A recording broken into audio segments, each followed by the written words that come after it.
Pit sales letter, attract new customers, boost your sales. नए customer को attract करें और अपनी सेल्स को बढ़ाएं, जिसे लिखा गया है डैन कैनेडी द्वारा। तो आइए आगे बढ़ते हैं। क्या आप जानना नहीं चाहेंगे कि एक विनिंग सेल्स लेटर कैसे क्रिएट करें? क्या आप जानना चाहते हैं कि कैसे डैन कैनेडी ने अपने काउंटलेस क्लाइंट्स के लिए सेल्स लेटर लिख करके अपने लिए एक सक्सेसफुल करियर बनाया? ऐसी कुछ टेक्निक्स हैं जिन्हें अगर आप फॉलो करें तो आपकी सेल्स लेटर में भी एक पावरफुल इम्पैक्ट आ सकता है। डैन कैनेडी बस एक हाई स्कूल ग्रेजुएट थे। उन्हें ह्यूज एड एजेंसी में कोई ट्रेनिंग नहीं मिली थी, लेकिन वो एक फेमस कॉपीराइटर बने। डैन सेल्फ टॉट थे और उनकी तरह आप भी खुद को ट्रेन करके मोस्ट इफेक्टिव सेल्स लेटर लिख सकते हैं।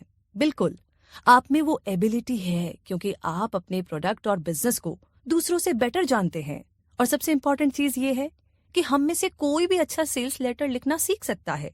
ये बहुत ही आसान है, लेकिन पता होना चाहिए कैसे। आप इस किताब से जो टेक्निक सीखेंगे बस उन्हें अप्लाई करने की जरूरत है। तो आगे के पेजेस में आप सीखेंगे कि अपने प्रोडक्ट्स और प्रोस्पेक्ट्स को बेटर तरीके से कैसे समझे। आप यहाँ डैमेजिंग एडमिशन की इंपॉर्टेंस के बारे में भी सीखेंगे। आपको ये भी बताया जाएगा कि अपने प्रोस्पेक्ट्स को कैसे ओपन रखें और कैसे अपना सेल्स लेटर रीड करें। ये बस कुछ एग्जाम्पल है। अगर आप न्यू कस्टमर्स को अट्रैक्ट करके अपनी सेल्स को बूस्ट करना चाहते हैं तो बस आगे हमारे साथ बढ़ते जाइए। सबसे पहले जानते हैं गेट इनटू द ऑफर। किसी भी सेल्स लेटर को लिखने का फर्स्ट स्टेप यही है कि आप खुद को कस्टमर्स की सिचुएशन में देखें। आपको ये वाकई में समझना होगा कि कस्टमर्स आखिर चाहता क्या है, एक्चुअली में वो फील क्या करता है। एक सेल्समैन एक ओल्ड लेडी को अपना होम हीटिंग सिस्टम का प्रोडक्ट दिखा रहा था। उसने सारी चीजें एक्सप्लेन की, जैसे कि वारंटी, कंस्ट्रक्शन और हीटर का BTU भी। जब सेल्समैन सब कुछ बता चुका तो ओल्ड लेडी ने कहा कि मेरा सिर्फ एक ही सवाल है, क्या तुम्हारा ये प्रोडक्ट इस बूढ़ी लेडी को गर्मी दे सकता है? अब ये ऑब्वियस सी बात है कि वो ओल्ड लेडी हीटिंग सिस्टम के टेक्निकल एस्पेक्ट को उतना नहीं समझ पाएगी, और ये चीज सेल्समैन को पता होनी चाहिए। क्या कभी आपने भी कंप्यूटर या सेलफोन खरीदते टाइम ये चीज एक्सपीरियंस की है? ऐसा होता है कि सेल्समैन किसी प्रोडक्ट के कूल फीचर्स के बारे में बोलता चला जाता है, लेकिन कस्टमर की समझ में कुछ नहीं आता। वो ये जानने के लिए ट्राई भी नहीं करते कि आखिर कस्टमर की क्या नीड है। आप भी ये मिस्टेक ना करें।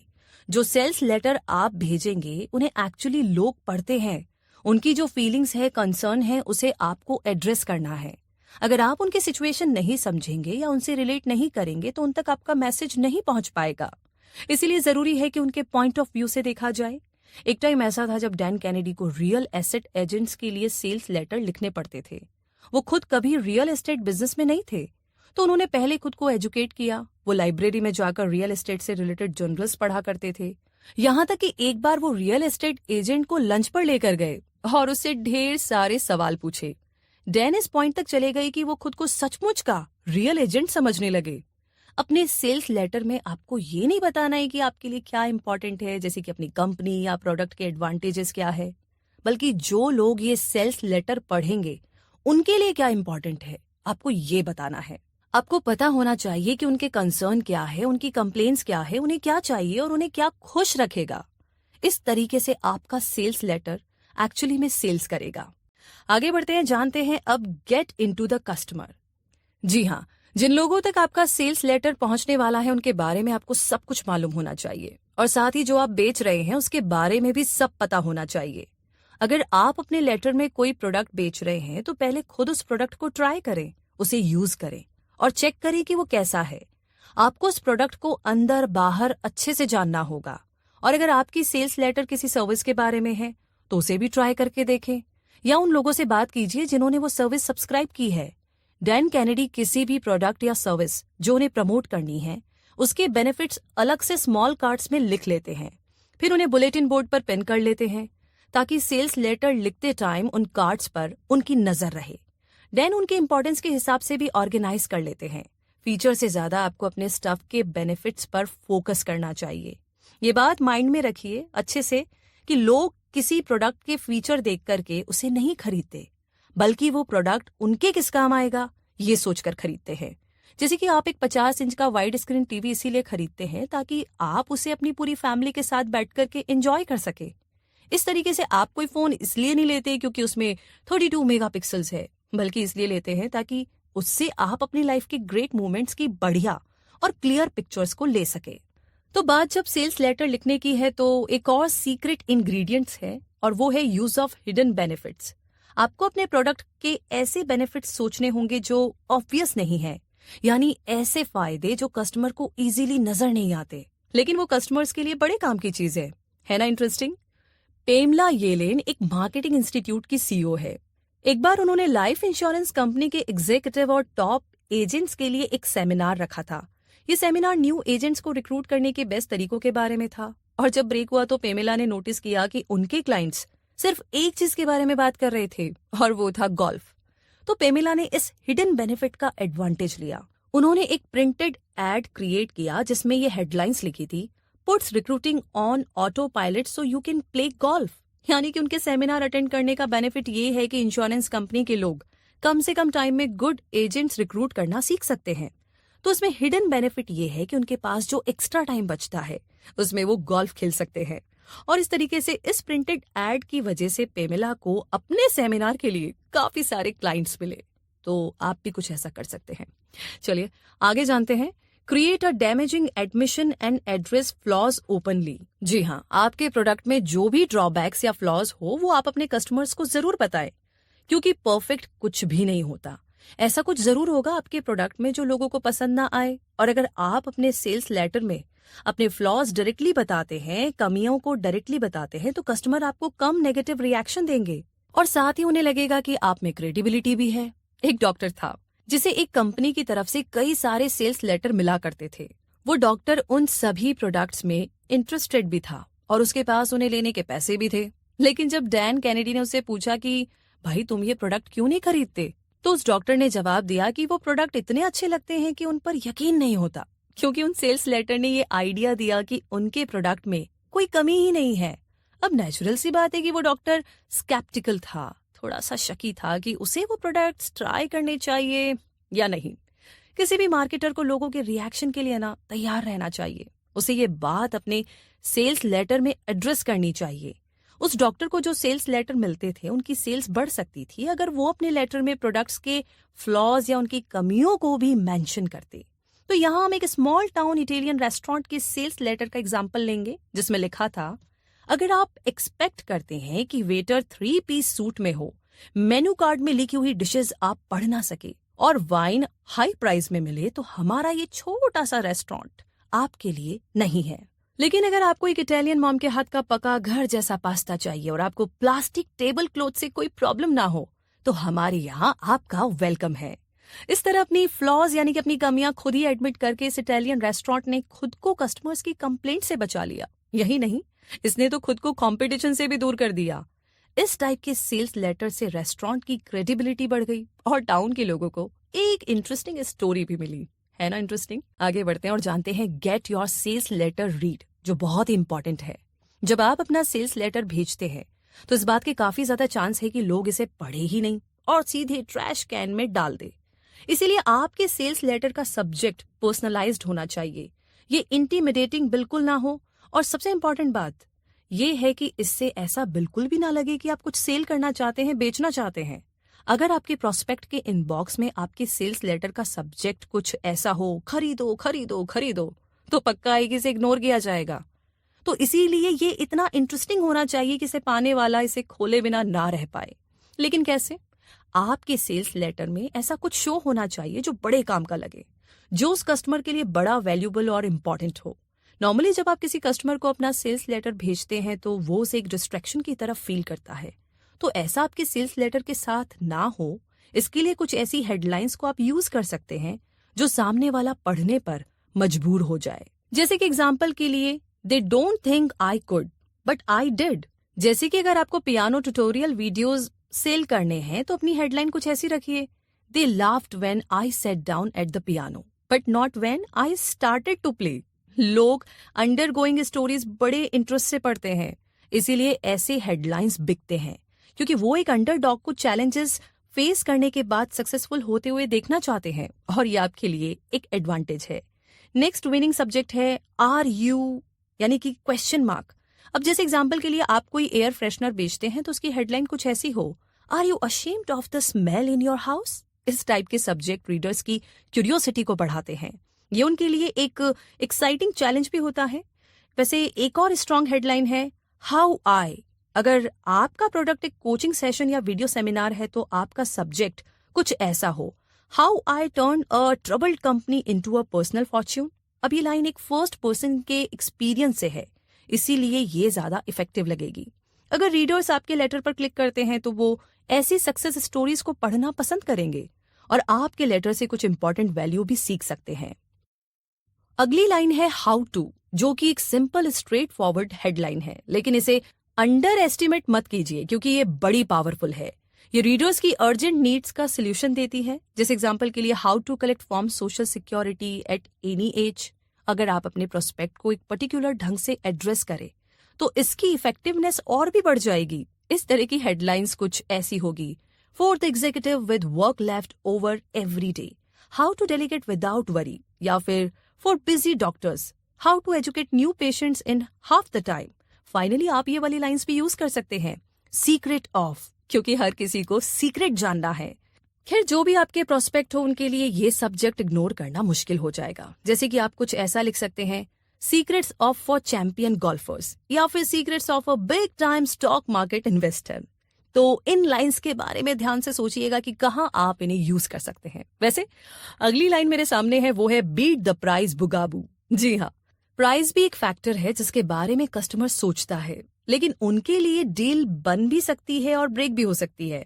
अपने सेल्स लेटर में प्राइस कुछ इस तरीके से मेंशन करें कि इसका इम्पैक्ट मिनिमम पड़े। आपके कस्टमर को लगना चाहिए कि जो वैल्यू उन्हें आपके प्रोडक्ट से मिल रही है उसके कंपेयर में वो प्राइस कुछ भी नहीं है। इसके लिए आप एप्पल्स टू ऑरेंजेस टेक्निक को यूज कर सकते हैं।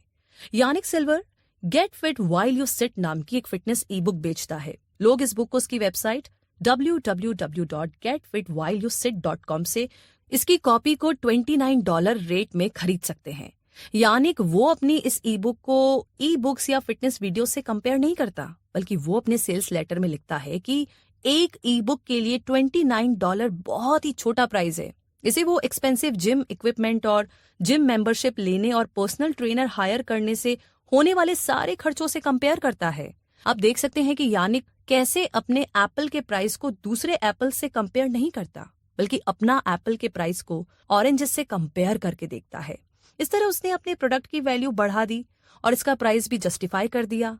वैसे एक और टेक्निक है जो आप अप्लाई कर सकते हैं, वो है सेल बल्क। जी हाँ, अगर आप भी कोई ई बुक बेच रहे हैं, कोई ऑडियो बुक या ट्यूटोरियल बुक, तो आप इसके लिए 1001 इन्फॉर्मेशन बिट्स लिख सकते हैं जो प्रोस्पेक्ट आपके प्रोडक्ट से सीखेंगे।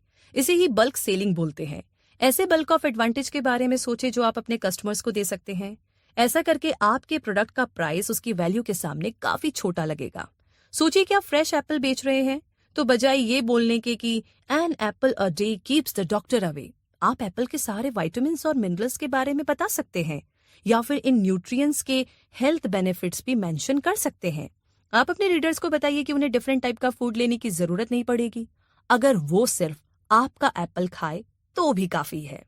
तो चलिए आगे बढ़ते हैं और जानते हैं review winning copywriting techniques and tactics. जी हाँ, एक बड़ी उम्र वाला सेल्समैन था जिसने ग्रेट डिप्रेशन के टाइम में वैक्यूम क्लीनर्स की डोर टू डोर सेलिंग का काम शुरू किया। जब उसे काम पर रखा गया तो उसके सेल्स मैनेजर ने उसे एक बड़ी सी नोटबुक दी जिसमें 299 यानी कि 299 तरह की सेलिंग टेक्निक्स लिखी हुई थी। इसमें कुछ टिप्स भी दिए थे कि कैसे होम ओनर्स को कन्विंस करके उनके घर में जाकर के उन्हें डेमो दे और अपना प्रोडक्ट बेचे। अब उस ओल्ड सेल्समैन को बुक में लिखी 299 सेल्स टेक्निक्स याद करने को बोला गया था। यही नहीं, उसके लिए एक टेस्ट भी रखा गया था कि उसने कुछ सीखा भी या नहीं। लेकिन जब डैन कैनेडी ने उससे पूछा कि भाई इन 299 टेक्निक्स में से कितनी टेक्निक्स उसने वाकई में यूज की, तो उस सेल्स पर्सन ने जवाब दिया, ओह मैंने वो सब ट्राई की, लेकिन 30 डेज के बाद मुझे लगा कि उनमें से 3 या 4 ही काम करती है। तो डैन कैनेडी को भी ऐसा ही कुछ एक्सपीरियंस हुआ जब वो अपने करियर की स्टार्टिंग में थे। उन्होंने मार्केटिंग, एडवर्टाइजिंग, कॉपीराइटिंग वगैरह पर काफी किताबें पढ़ी, लेकिन कई सालों तक एक्चुअल कस्टमर्स के साथ डील करते करते उन्होंने ये फील किया कि दरअसल सेल्स के लिए कुछ खास टेक्निक्स ही काम करती है और यही टेक्निक्स वो बार बार यूज करते हैं। और हर टाइम इनमें से 3 टेक्निक्स ही ऐसी है जो वाकई में काम करती है। तो पहली टेक्निक है इंटिमिडेशन, यानी आप कस्टमर्स को बोलिए कि इस प्रोडक्ट की सप्लाई लिमिट है और अगर वो अभी नहीं लेंगे तो बाद में तो चांस ही नहीं मिलेगा। यहाँ तक कि अमेरिकन एक्सप्रेस भी यही टेक्निक यूज करते हैं अपनी प्लेटिनम कार्ड बेचने के लिए। बैंक कहता है only a few can qualify, और ये बात किसी को भी ट्रिगर कर जाती है कि वो भी उस स्पेशल ग्रुप में इंक्लूड हो जाए जिनके पास ये प्लेटिनम कार्ड है। सेकेंड टेक्निक है ईगो अपील। आप अपने प्रोडक्ट या सर्विस को ऐसे पोर्ट्रे करें कि वो एक स्टेटस सिंबल लगे। इसके लिए आपको अपने रीडर्स को कन्विंस करना होगा कि अगर वो आपका प्रोडक्ट यूज करते हैं तो पब्लिक में डिफरेंट लगेंगे, लोग उन्हें स्पेशल समझेंगे। जैसे कि एक फैक्स मशीन के इस ओल्ड सेल्स लेटर को लेते हैं जिसमें लिखा था what excuse do you make when asked for your fax number and you have not got one. बेशक आज इससे भी मॉडर्न टेक्नोलॉजी आ गई है, लेकिन सेम हेडलाइन स्मार्टफोन या टैबलेट्स के लिए भी यूज की जा सकती है। जब आप अपने प्रोस्पेक्ट्स की ईगो को अपील करते हैं उसका जोरदार इम्पैक्ट उन पर पड़ता है।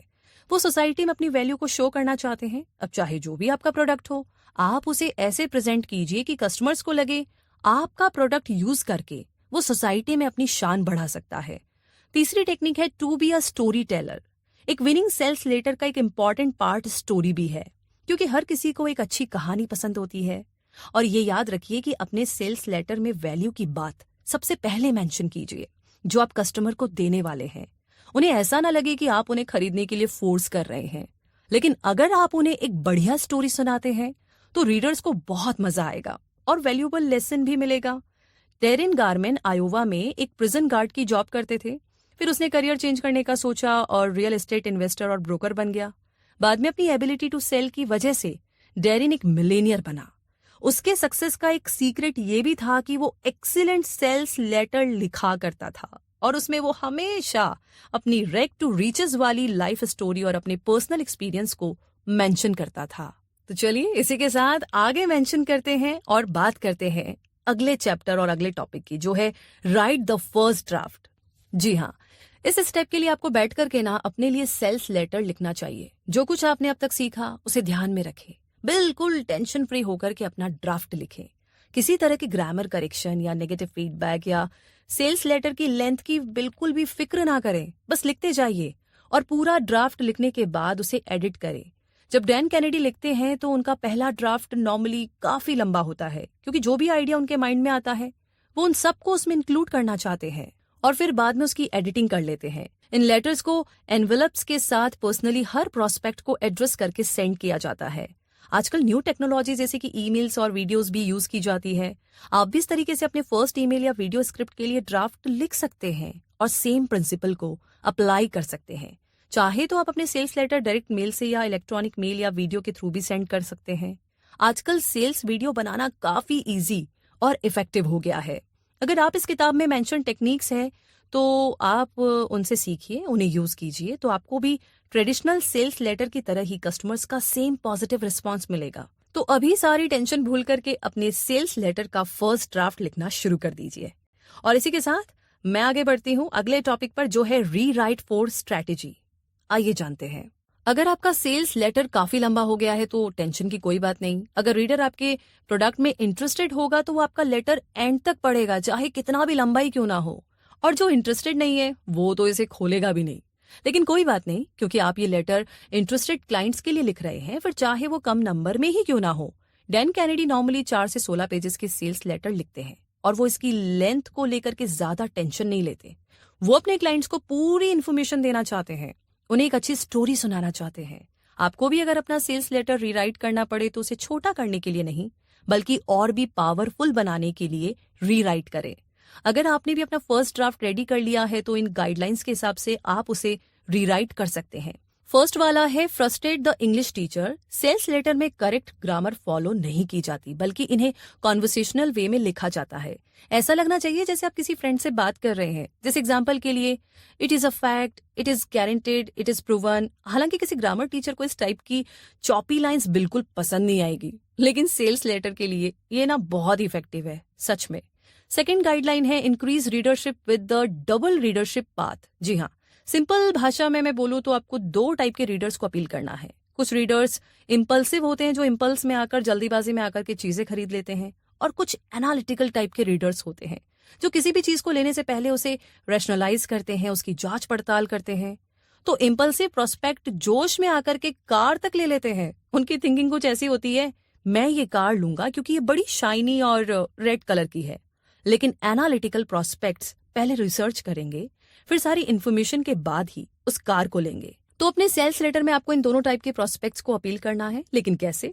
इमेजेस को यूज करके हाइलाइट्स, बोल्ड हेडलाइंस, बॉक्स्ड और एनसर्कल्ड वर्ड्स आपके क्लाइंट्स को काफी अट्रैक्ट करेंगे, और जब वो इन्हें पढ़ेंगे तो बाकी इन्फॉर्मेशन भी नोटिस करेंगे। जो एनालिटिकल प्रोस्पेक्ट्स होंगे वो हर सिंगल लाइन को पढ़ेंगे। अगर आपने स्टेटिक्स, ग्राफ्स, चार्ट्स, फैक्ट्स और फिगर्स यूज किए हैं तो वो ये सब पढ़ेंगे। इन सबको पढ़कर के एनालिटिकल टाइप के क्लाइंट्स एक लॉजिकल डिसीजन पर पहुंचकर आपके प्रोडक्ट पर गौर करेंगे। थर्ड गाइडलाइन है, से it again and again and again. लोग रेपिटेशन के थ्रू चीजें याद रखते हैं। बिग ब्रांड्स ऐसा अपनी टीवी कमर्शियल्स के थ्रू अक्सर करते हैं, लेकिन आप भी अपने सेल्स लेटर में ये सारी टेक्निक्स ट्राई कर सकते हैं ताकि आपका मैसेज पढ़ने वालों के माइंड में स्टिक हो जाए। कम से कम 6 टाइम्स सेम बेसिक इन्फॉर्मेशन को रिपीट करें। डैन कैनेडी अपने सेमिनार्स और स्पीचेस में यही टेक्निक यूज करते हैं। सबसे पहले एक स्ट्रेट फॉरवर्ड स्टेटमेंट में लिखे कि कस्टमर्स को क्या बताना है। सेकंड, उन्हें एग्जाम्पल दे। थर्ड, उन्हें एक रिलेटिंग स्टोरी सुनाए। फोर्थ, उन्हें टेस्टिमोनियल्स प्रोवाइड करे। फिफ्थ, किसी हैप्पी कस्टमर या एक्सपर्ट का कोई कोट या स्टेटमेंट इंक्लूड करे। और सिक्स्थ, बुलेट्स या नंबर्स में समराइज करे। तो एग्जैक्टली आपको ये कैसे करना है ये मैं आगे आपको एक्सप्लेन करती हूँ। सबसे पहले हम बताएंगे प्रॉब्लम, जैसे कि आप अपने इस घर में 3, 4 या शायद 5 सालों से रहते आ रहे होंगे। इतने सालों से यहाँ से गुजरने वाले लोगों ने आपके कारपेट की हालत खराब कर दी होगी। हम गारंटी देते हैं कि आपके कारपेट को एकदम नया जैसा बना देंगे, वरना एकदम फ्री सर्विस। उसके बाद आपको एक स्ट्रेट फॉरवर्ड स्टेटमेंट देना है, जैसे कि हियर हाउ इट वर्क्स, ये ऐसे काम करता है। हम अपॉइंटमेंट लेकर आपके घर आएंगे। सबसे पहले तो हम सबसे गंदे दागों को टेस्ट करेंगे। अगर आपको ये सक्सेसफुल लगा तो हम पूरा रूम करेंगे। आप हर रूम को जज करते रहेंगे, अच्छे से चेक कीजिए। आप जो अप्रूव करेंगे आपको उसी का पैसा देना है। और अगले 21 दिनों में आपको हर 3 रूम्स के साथ एक रूम की सर्विस फ्री दी जाएगी। एग्जाम्पल के लिए, अगर आप हमें 3 रूम्स, आपके 3 कमरे साफ करवाते हैं तो हम 1 कमरा फ्री में साफ करेंगे। तो इसके बाद अब हम लोगों के टेस्टिमोनियल्स बताएंगे और एक स्टोरी बताएंगे जिसके एंड में कस्टमर हमसे खुश था। जैसे कि हमें अभी कुछ दिन पहले कैसे घर की सर्विस करने का मौका मिला, जहां पेरेंट्स के जाने के बाद टीनेजर्स की लिटिल पार्टी थोड़ी सी आउट ऑफ कंट्रोल हो गई थी। बियर के दाग, सोडा पॉप के दाग, मिट्टी, कीचड़ और न जाने कौन कौन से धब्बे और दाग थे। और हमारे विजिट के बाद एल्म स्ट्रीट की home owner misses trusting parent ने क्या कहा, जरा वो भी सुनिए। बच्चों की पार्टी के बाद जब मैंने लिविंग रूम के कारपेट को देखा तो मुझे यकीन हो गया था कि अब तो हमें नया कारपेट लेना ही पड़ेगा। मैंने स्टोर से खरीदे हुए कारपेट क्लीनर लिक्विड ट्राई किए, लेकिन नतीजा बहुत ही बुरा निकला। लेकिन सिर्फ 1 घंटे में 4 लोगों के स्टाफ ने मेरे कारपेट को परफेक्टली क्लीन कर दिया। और जब मेरी नजर इस पर पड़ती है मुझे यकीन नहीं होता कि ये पहले कभी गंदा भी था। और लास्ट में ना हम सब पॉइंट्स को दोबारा से पॉइंट्स में बताएंगे। नंबर 1, फ्री कंसल्टेशन और कॉस्ट कोटेशन के लिए शेड्यूल फिक्स करें। नंबर 2, हम रूम बाय रूम आपके कारपेट को क्लीन करेंगे। नंबर 3, आप हर रूम को देख करके हमारा काम जज कर सकते हैं। नंबर 4, जब आप अप्रूव करें सिर्फ उसी के पैसे दें। और नंबर 5, एवरी 3 रूम के साथ 1 रूम की क्लीनिंग फ्री। और नंबर 6, सेटिस्फेक्शन की गारंटी। वाओ, यहाँ पर here is how it works ये लाइन स्ट्रेट फॉरवर्ड स्टेटमेंट को मार्क करती है। और फिर इसके बाद आता है, for example, we were recently call to one home where. ये लाइन एक रिलेटिंग स्टोरी की है। Here is what that home owner misses trusting parents, ये वाला पार्ट टेस्टिमोनियल भी है और एक हैप्पी कस्टमर का स्टेटमेंट भी। और लास्ट में एक्ट नाउ के बाद हर चीज नंबर्स में समराइज की गई है। तो अब ये तो पक्का ही कि क्लाइंट्स इतना कुछ पढ़ करके और इतने अच्छे तरीके से जो आपने लिखा है, जो भी किया है, उसे मतलब भूल ही नहीं सकता है, क्योंकि क्लाइंट इसे पढ़ के ये 4SS 6th रिपीटेशन के साथ याद रखेगा। तो कंक्लूजन ये है समरी का, आपने इस किताब से सीखा कि कैसे प्राइस का इम्पैक्ट मिनिमाइज किया जा सकता है। आपने बेस्ट कॉपीराइटिंग टेक्निक्स भी सीखी। आपने यहाँ ड्राफ्ट राइटिंग और री राइटिंग भी सीखी। अब हम आपको अपने सेल्स लेटर की इफेक्टिवनेस इंक्रीज करने के लिए कुछ और टेक्निक्स बताते हैं। Answer questions and objections. Direct selling में सेल्स पर्सन सारे क्वेश्चंस का आंसर देता है और ऑन द स्पॉट कस्टमर्स के डाउट भी दूर करता है। और जब क्लाइंट्स के डाउट क्लियर हो जाते हैं तो अब सेल्स क्लोज करने का टाइम आता है। अगर क्लाइंट सवाल पूछ रहा है तो उसका मतलब वो रियली आपके प्रोडक्ट में इंटरेस्टेड है। अपने सेल्स लेटर में आपको भी अपने रीडर्स के कुछ पॉसिबल क्वेश्चंस के आंसर देने चाहिए। उन्हें डायरेक्ट आंसर दे और सपोर्ट के लिए अपनी कोई स्टोरी या टेस्टिमोनियल भी शेयर करें, या आप एक part frequently asked question and answers के लिए भी रिजर्व रख सकते हैं, जैसा कि अक्सर आप देखते हैं। दूसरा है द क्रिएटिव पीएस। लोग हमेशा एंड ऑफ द लेटर या पोस्ट स्क्रिप्ट से अट्रैक्ट होते हैं। आपको इसका एडवांटेज लेना चाहिए। एक पोस्ट स्क्रिप्ट इंक्लूड करें और इसे सेकंड हेडलाइन के तौर पर लिखें। यह आपके मैसेज की समरी होगी।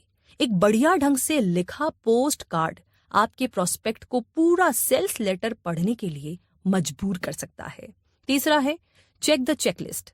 अगर आपने एक सेल्स लेटर के लिए कई सारे ड्राफ्ट लिखे हैं तो टेंशन मत लीजिए, ये एक नॉर्मल बात है। प्रैक्टिस करते करते आप इसमें बेस्ट हो जाएंगे। बस जितनी भी टेक्निक्स, फॉर्मूला और स्ट्रेटेजी आपको आती है सब यूज करें।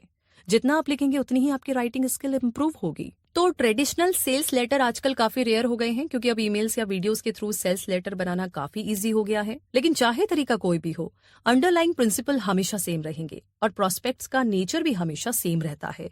आज भी उनके सेम डिजायर्स और इम्पल्स होते हैं जो डैन कैनेडी के लॉन्ग करियर के टाइम में हुआ करते थे। और यही रीजन है कि इस किताब की टेक्निक्स आज भी उतनी ही इफेक्टिव है जितनी की पहले थी। आप चाहे डायरेक्ट मेल चूज करें या ईमेल या वीडियोस, सीक्रेट आपके हाथ में है, जिससे आप भी एक अल्टीमेट सेल्स लेटर को लिख सकते हैं। तो दोस्तों, इसी के साथ ये समरी यहीं पर खत्म होती है। आई नो काफी सारी चीजें और काफी इंटरेस्टिंग सीक्रेट्स हमें पता लगे हैं इस किताब में। बाय द वे, आपकी क्या राय है समरी के बारे में? क्या कुछ सीखने को मिला और आप अपने सेल्स लेटर में क्या इंक्लूड करने वाले हैं एग्जैक्टली? प्लीज कमेंट बॉक्स में लिख करके जरूर बताएं। और अगले हफ्ते कौन सी समरी सुनना चाहते हैं वो भी लिख भेजें। और हमारी मेहनत के बारे में आपका क्या ख्याल है, ये आप हमें गूगल प्ले में रिव्यू करके बता सकते हैं। रूबी की मुलाकात अगली समरी में आपके साथ। तब तक के लिए यूं ही गीगल को सुनते रहिए। जय हिंद।